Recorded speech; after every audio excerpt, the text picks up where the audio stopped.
Bonjour, le chapitre 22 de Shmuel Bet que nous allons voir aujourd'hui, lui aussi donc ne relate pas des événements qui ont lieu pendant le règne du roi David, mais viennent mettre en lumière le caractère de David dans sa composante poétique, dans sa composante littéraire.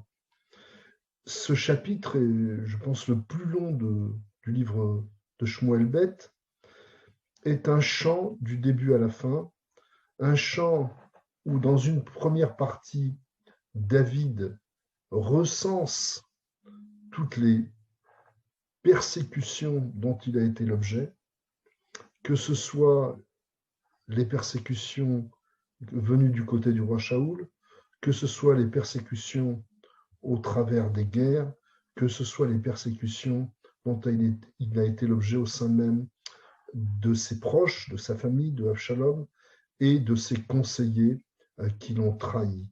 Le premier verset résume l'ensemble de cette dynamique de chant, chant d'ailleurs que l'on retrouvera sous forme de psaume dans le livre de Télim 18, le chapitre 18 est quasiment repris intégralement avec les mêmes mots que ce qui est donc signifié dans ce chapitre 21.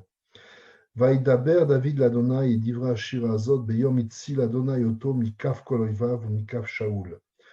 Voilà ce que dit, voilà le chant que dit David, d'Ivrei Shira, le jour où il a été sauvé de toutes les persécutions de ses ennemis et des persécutions du roi Shaoul.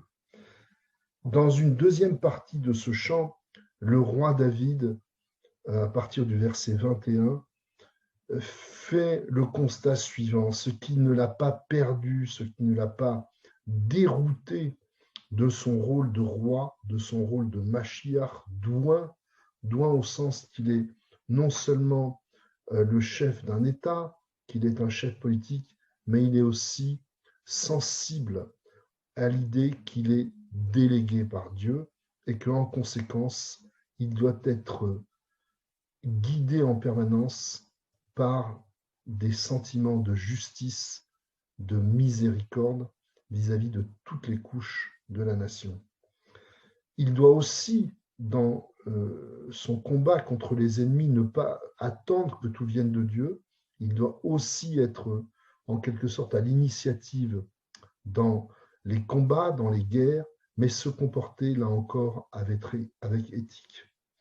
Dans cette deuxième partie, quasiment jusqu'à la fin de ce chapitre 22, David dit que ce qui l'a sauvé, c'est sa foi permanente en Dieu.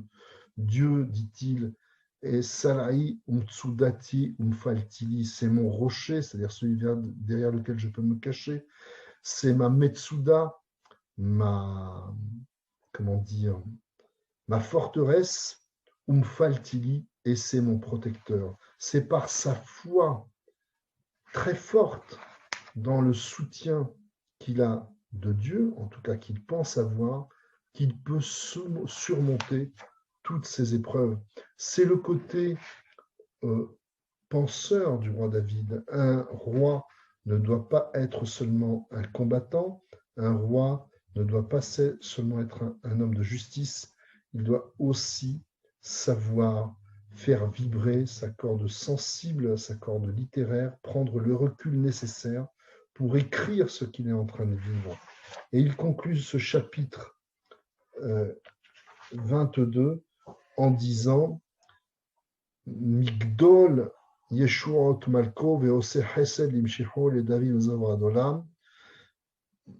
Migdal, ça pourrait être la tour, la forteresse. Migdol Yeshuot, par le nombre important de ses délivrances, les délivrances de son roi, Malko, ve'ose Chesed limshicho, et par la générosité qu'il a gratifié son Mashiach, en l'occurrence lui, celui qu'il a oint, les David à David ou le Zaro à Dolam.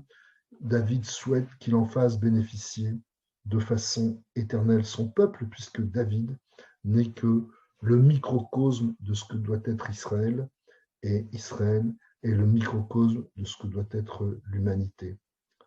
Merci et à demain.